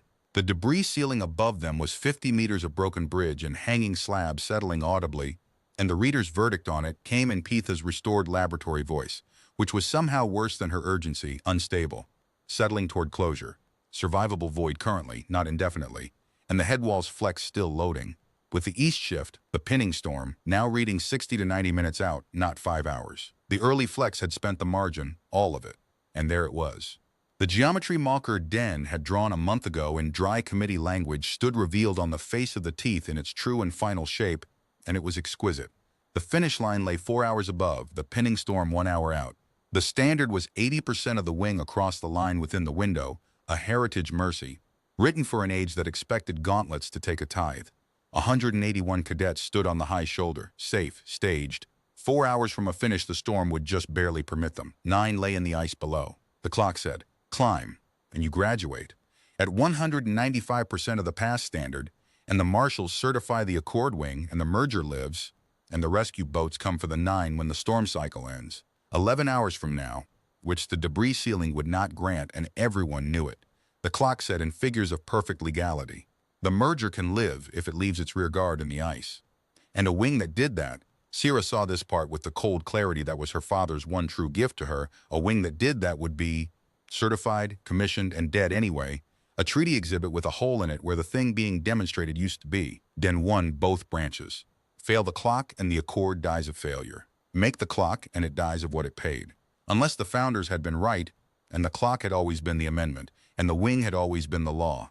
Sierra looked at Jonah Reck. On the open channel, with 181 cadets listening, neither captain had said a word yet, and she realized they were performing the co-command ritual one last time, every order countersigned. Except that there was nothing to negotiate, because she could read his answer in the set of his shoulders, and he could read hers in her lamellae, and both answers had been written 9 weeks ago in a freezing dome at 4 in the morning. It was Rek who keyed the channel, because the order had to be in both their voices, and humans went first on rock. Wing, he said. New route plan. And it was Sierra who finished it, the formal grammar of the line laid over the stitches plain words, so that no cadet of either species could mistake what was being invoked. The trial is the crossing is the wing, all stations, about. We climbed down. What happened next was the thing Sierra Vaughn would testify to for the rest of her life, in hearings and histories, and once, years later, to a circle of her own cadets. The wing was already moving, not after the order, under it, around it, the turn flowing down the fixed lines from the high shoulder like the tide itself reversing, anchors re-rigged for descent before her sentence ended. The order had been real and necessary and late. 181 cadets of 2 species that had brawled at their first muster had heard 9 of their own knock for numbers through 50 meters of fallen ice, and there had never been, she understood this descending into the rising wind, a second branch at all. Den's geometry had one flaw, and the flaw was that it was drawn from outside. From inside the wing, the choice he'd engineered did not exist. You might as well ask the rope to choose between its ends. The marshal's station above the finish line logged it at 61:14 assessment time, in the senior trial marshal's own entry, in language that would be quoted at the board within the week. Entire formation has reversed course on the face. Weather window closing, they are climbing down, annex note. This assessor has been on station 19 years and has never recorded its like. The descent took 51 minutes, and the wind rose through every one of them.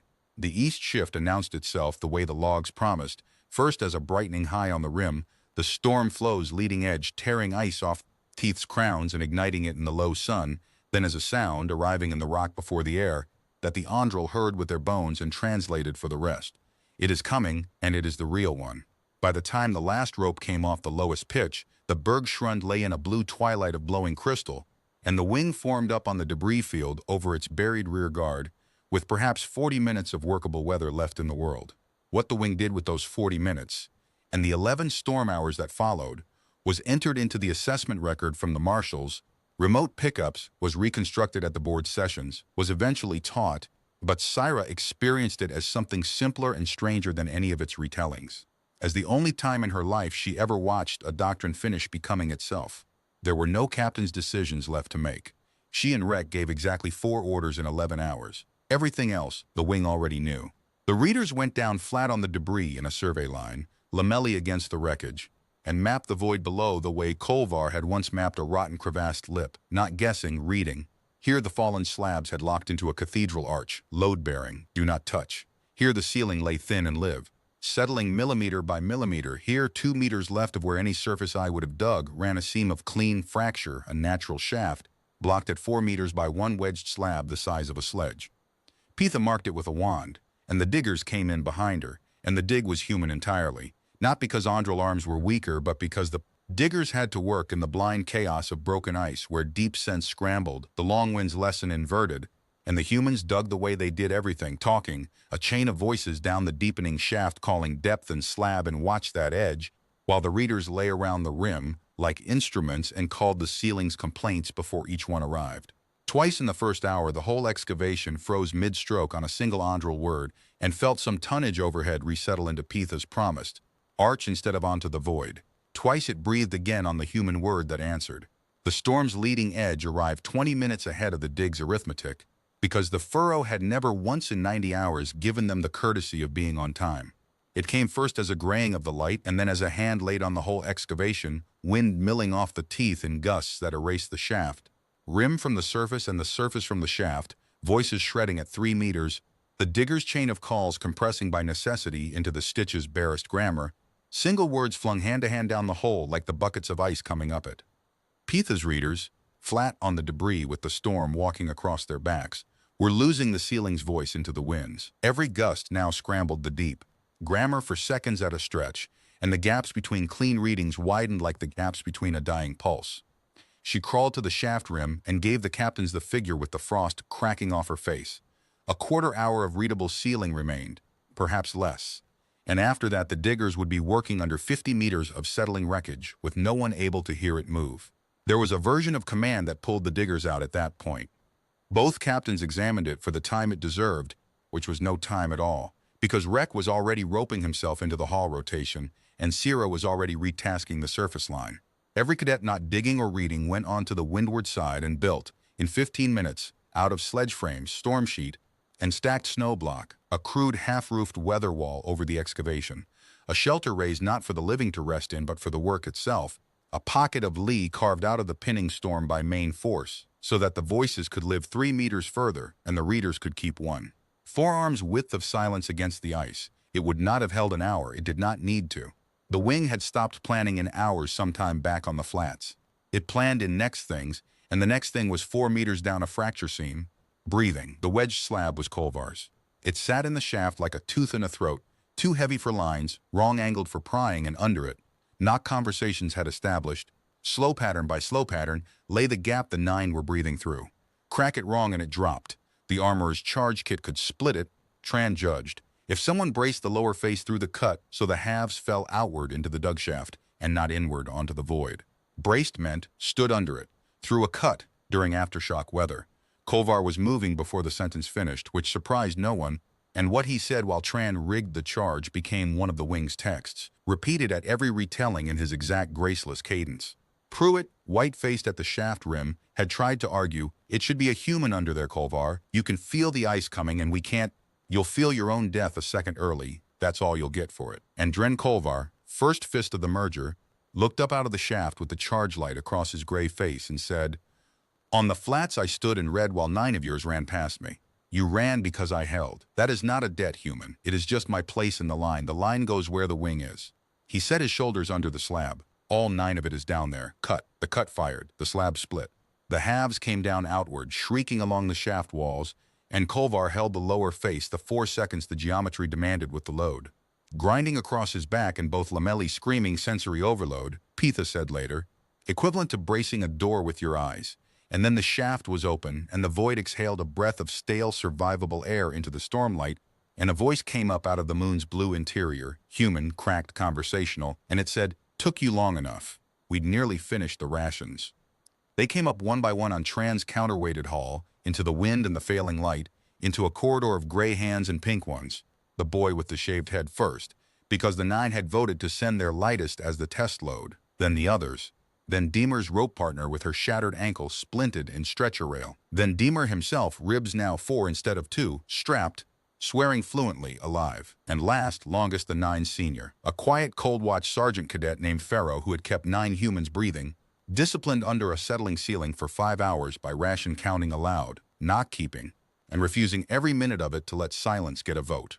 Lila Marsh hauled her over the rim personally. The wing did not cheer.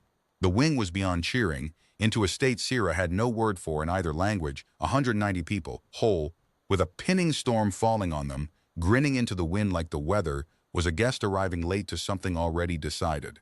The storm took the furrow's floor 11 minutes later, and the wing was already under it, dug in. This was the hour the zero-cash loadout, Den's own stricture, carried 61 kilometers on aching backs, quietly reversed its allegiance. Every shelter the wing owned was on the wing, every cartridge, every ration, independent of any vault any committee could empty. They cut snowblock walls into the lee of the debris field, roofed them with sledge frames and storm sheet, packed 190 bodies in by pairs, mixed to the last pair, Andrel Korheat being, as Tran observed from inside his bag, the one piece of alien biology humans had endorsed without a single committee meeting, and they rode out the pinning storm at the bottom of the deep. Furrow in 11 hours of screaming white violence, warm-fed, knock-talking pattern jokes between shelters, while 400 meters above them, the assessment window closed with no one across the line, and the wall chart in the delegates' gallery showed 190 motionless lights huddled at the foot of the teeth, and the feeds, which had come for a verdict, broadcast that image to 3 systems with commentary that had stopped being about treaties hours before. The window expired at 90 assessment time, formally observed at the Marshal's station. Sierra was asleep when it happened, in a snow shelter between her wing and her co-captain, and she had given orders that no one wake her for it. The east flow blew itself out on the tide's schedule. The wing came out of the shelters into a world scoured down to blue glass and windless cold, ate hot, struck camp to the last strap. A wing that returns whole, Ulmoth's case had taught them, returns with its kit, and climbed the teeth in the clear, slow, and unhurried, and in march order, casualties hauled, fixed lines re-rigged, no margin to race because the race was over and everyone knew it. It was, the Marshal's record states, the cleanest ascent of the face ever logged under any standard. They came over the rim at 104.26 assessment time, 14 hours and 26 minutes past the death of their window, 190 strong, every cadet who had gone down into the furrow walking or carried out of it under the wing's own power, and they crossed the painted line below the Marshal's station in column of pairs, in step both species, and halted as one body without a single spoken order. Sierra Vaughn and Jonah Reck crossed last. That, they had agreed in the shelter, in the storm, was the captain's place, the anchor of the line, the knot of the rope.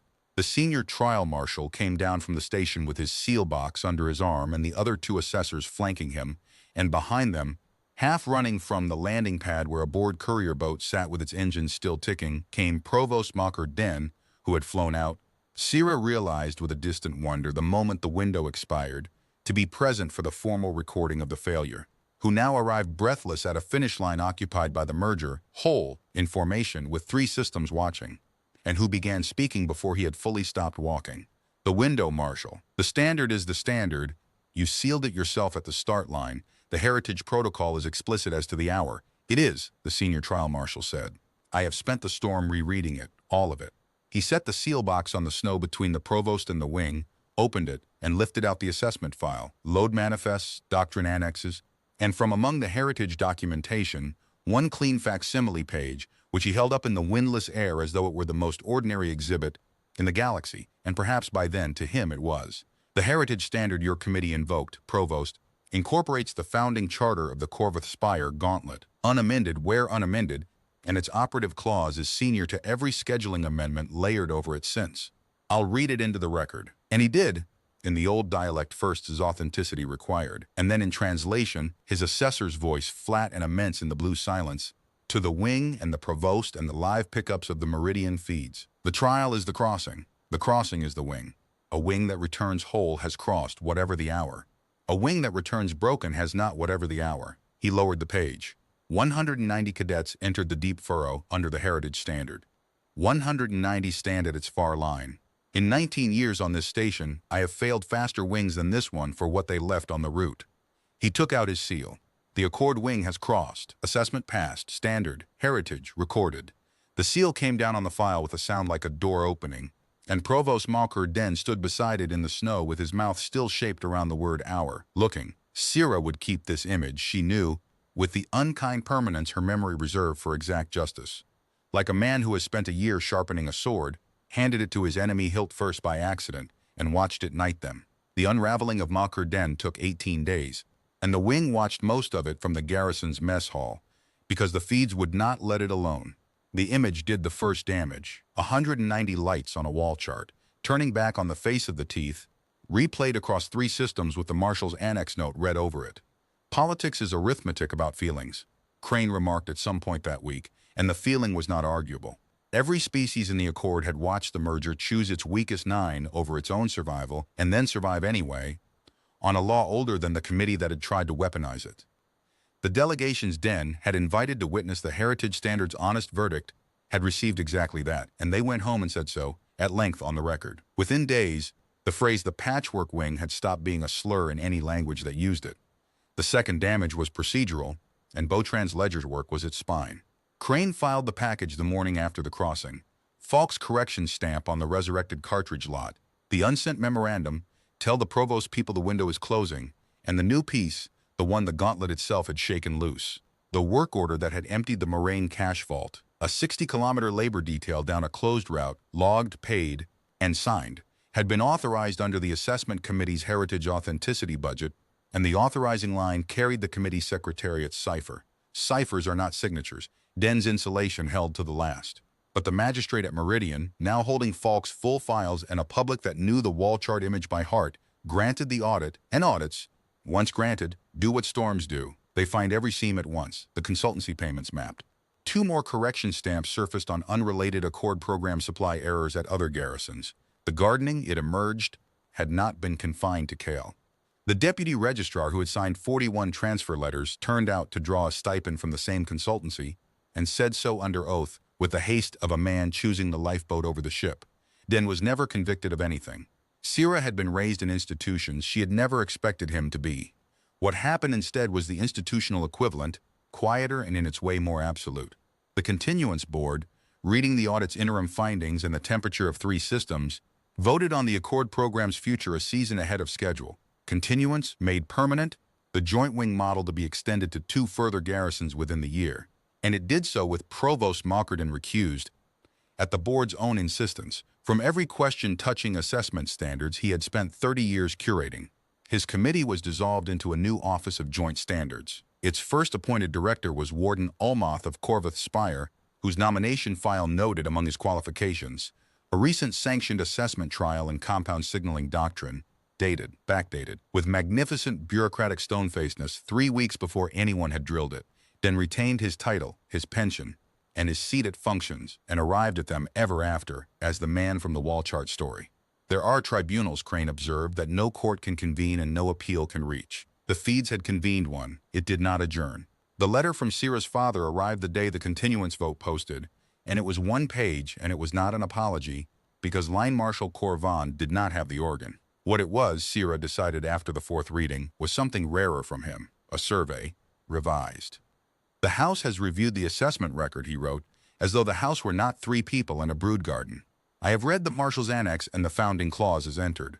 I sat my gauntlet under the amended standard and was taught the amendment as the law. It appears I was taught a clerk's convenience and called it the spire. This has occasioned thought, little of it comfortable. I am told the boy who held the slab in the shaft is of the Kolvar hatching line. His forebears held the east anchor at Vehlat against the flood of '88. Lines breed true. Whatever doctrine forgets. And then the closest he would come, the only sentence in the letter with no rank in it. Your mother watched the wall feed through the storm hours and would not leave it, and I find I cannot write what those hours were. So I will only say that when your beacon moved at last, I sat down in my own front room, a marshal of the line sitting down. You may keep that, daughter. The wax beneath the signature was the full formal house mark, and pressed beside it, small and deliberate, a second mark she had never before seen him use. The open glyph that the line's grammar reserved for correspondence between officers of equal standing. She did not shred this one. She put it in her kit, between the pages of the route log where the long wind's pitch counts were, and if Jonarek noticed her reading it on certain evenings, he had the excellent judgment to ask nothing, a skill he had been acquiring all term in the same incremental, stubborn way the wing had learned to cross ice. Commissioning orders came down with a continuance vote. The Accord wing graduated whole. The founding clause had settled that, and fleet assignments followed the new office's first directive, which Ulmoth had evidently drafted on his first morning at the desk. Joint-trained cadets post in joint pairs or not at all. The wings pair scattered across two fleets the way seed scatters, deliberately, into squadrons that had never served beside another species, each pair carrying a four-call vocabulary and an argumentative new answer to the oldest question in uniform, which is what do you do when the signal dies? Peeth Asul went to fleet meteorology, where her storm forecast methodology off the headwall was already being cited. Within a year, her name would be on the revised furrow tables that reopened the route. Modern caches restored, founding clause printed first, in both languages, above every amendment. Lila Marsh and Dren Kolvar posted together to a mountain warfare school as instructor cadre, an arrangement both described as temporary for the following 19 years. Botran was requisitioned, that was the actual word on the order, by Fleet Procurement's new audit division, where Rex said he would do more damage to the galaxy's Genner Falks than a battle squadron. Demir's ribs knitted. Pharaoh of the Cold Watch was decorated for the shaft hours, and her citation, drafted by both captains jointly, contained the sentence she had asked them not to write, and they had written anyway. She kept 9 alive by refusing silence a vote. And on the last morning of the term, in Hangar 9, under the inspection white lights where it had all started with a thrown fist 11 minutes, into a muster, the Accord wing formed up one final time as cadets to graduate. The hangar had been dressed for it, which mostly meant the delegations were back, more of them now, and seated and respectful, and that 2 sets of colors hung from the gallery rail, the storm gray standard of Corvus Spire and the rust and sand banner of Calder Station, both academies dead, both flags borrowed from their archives for one morning, by a wing that was the only living thing either had produced that year. Between them hung a third standard, new soon, that nobody outside the wing had seen before the lights came up. The garrison's quartermaster shop, under new management since Falk, and fiercely partisan about its wing, had made it to a design argued out across 9 mess tables, gray and sand quartered together, and across the join, deliberately visible, stitched in heavy thread that made no attempt to hide itself, a seam. The wing had voted on the device below it, the vote had not been close. In 2 scripts, Andral Vertical and Human Roman, the banner of the Accord wing read, "Whatever the hour." They mustered in column of pairs. Mixed to the last pair, the 9 of the Cold Watch in the place of honor at the column's anchor, Pharaoh at the very rear, the wing had insisted. The rear guard was the honor now, and everyone present knew why, and Marshal Etta Crane came down the gallery ramp with no escort and no hurry, exactly as she had 106 days before, and stood at the center of the floor, and let the silence finish arriving, exactly as she had before. The symmetry was not lost on anyone. Syrah suspected the old woman had been planning it since the first morning, the way artillerists plan, years out, in arcs. 11 minutes, Crane said, and waited out the sound that went through both species. Not laughter, something lower, the sound a shared scar makes. I told you that morning that nobody in this room had surprised me, and it was true. I will now report a change in the data. She walked the front rank slowly as she spoke, gray faces and pink ones, the same coat the color of slate water. I have commanded for 40 years. I have read every study the fleet owns on unit cohesion, how long it takes, what it costs, what it survives. The literature is clear. What you are was not buildable in one term. I have signed the assessment myself, and I still hold the literature to be correct. What the literature did not account for, she stopped at the center of the line, at the seam of the column, where a human shoulder stood 11 centimeters from an Andral one, is that nobody told you what you were building. We told you to share a barracks. You decided, on your own authority, to become the kind of thing that climbs down. That decision was never in my syllabus, cadets. It cannot be put in one. Every officer in this hangar has spent 18 days being asked by very important people how to manufacture more of you, and I have given them all the same answer. You cannot manufacture a wing. You can only refuse to let one fail to happen. She turned to face the column entire. The board has asked me to read the order of continuance. I'll read you the line that matters. By act of the Continuance Board, ratified by the Treaty Commission, the Joint Academy at Kale Garrison is established as a permanent institution of the Accord, effective this date. Its charter, its standards, and its founding documents to be those entered into the record of its first graduating class. She lowered the slate. That's you. Every wing that ever crosses after you in this system or the next crosses on your paperwork. I'd apologize for the precedent, but you set it yourselves, 60 kilometers from the nearest excuse. Then the commissioning, pair by pair, both captains at the head of the line, because here at the end the 2 grammars had finally been braided into one right, negotiated by the captains in their berth like every roster before it. Each pair came forward together. Crane gave the human commission, hand to hand, paper the old Calder way. Ulmuth, in his new director's blacks, gave the Andral Commission the Spire's way, rank sent pressed to the collar seal, lamellay to lamellay. And then, this was the wing's own amendment, proposed by Kolvar, seconded by Tran, adopted by acclamation. Each new officer turned, not to the commanders, but to their own rope partner, and exchanged the first salute.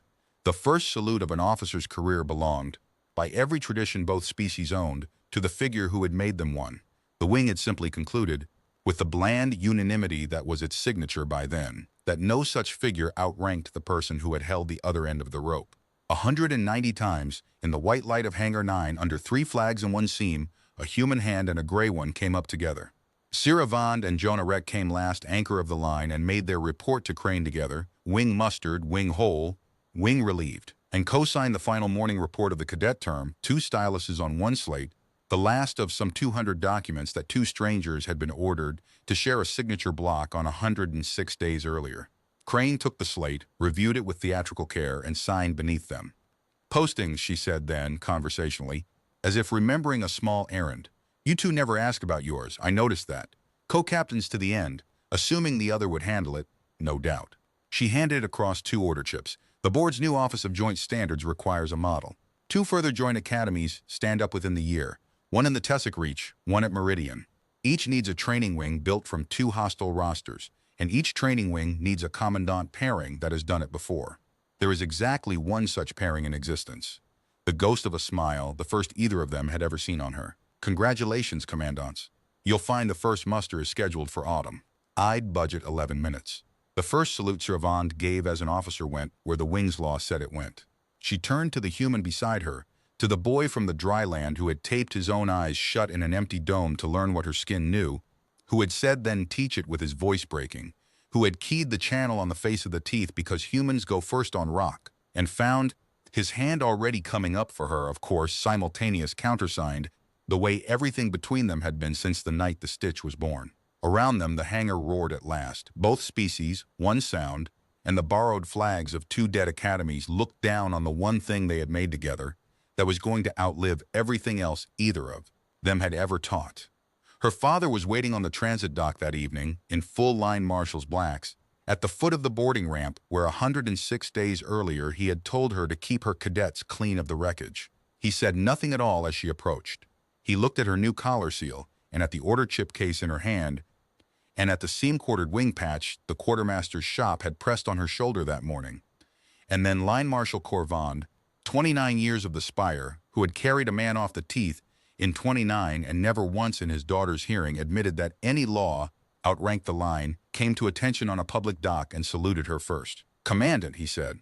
It was 1 word, and it was the entire revised survey, and Syrah returned the salute in the old full form, equal to equal, the open glyph made flesh, and neither of them said anything further, because the line speaks by where it stands, and where he stood said everything the wax had only gestured at. Autumn came to the Tessic Reach, eventually the way autumn comes to moons, as a schedule, not a season. The new garrison's Hangar 1 was smaller than KL's 9 and its lights were just as white, and the 2 rosters that filed into it on the first morning had been, until the treaty's second round of closures, the senior wings of 2 academies that had spent a generation despising each other across a different border. They packed onto the hangar floor in 2 unmixing blocks, postures eloquent in any species grammar, and the new commandant stood on the gallery, watching the pressure of it build with the calm of meteorologists watching a front they had personally ordered. 9 minutes, Rex said, checking the time. "Your readers or my both," said Syrah. "Always both." It came at 10:30. A crowding accident at the seam of the blocks, a half step through someone's interval, the old spark arcing the old gap, and a fist went back and did not land because a gray hand closed on the wrist from one side at the same instant, a pink one caught the shoulder from the other. 2 instructors had stepped out of the staff line, without an order between them, Lieutenant Dren Kolvar and Lieutenant Bo Tran, seconded to the new Academy's cadre at their own request, moving as one system, having felt it coming, each in his own way, from across the floor. They didn't shout. They didn't need to. They simply stood in the gap where the brawl wanted to be, an Andral and a human filling the same space as the same object, and the 2 blocks stared at the sight in 2 kinds of incomprehension, confronted by the one argument no doctrine on either side of any border had ever known what to do with, the finished thing. Up on the gallery, the commandants of the Joint Academy exchanged the look, the one that needed no calls and no lamelli anymore, the oldest word in their shared language. "Wing," Sarah Vaughn said to the 190 strangers on her hangar floor, and her voice carried without effort the way she'd learned from the best. You've just met your first lesson. It has 2 names and 1 shape, and 106 days from now, you will not be able to tell me where one of them ends and the other begins. Some of you don't believe that. She came down the ramp into the white light with her co-commandant at her shoulder, into the cold, bright morning of somebody else's first day, and gave them the whole law at once, the way the founders had written it, and the rope had proved it, and the wing had carried it up out of the ice. Whatever the hour, the trial is the crossing is the wing, fall in.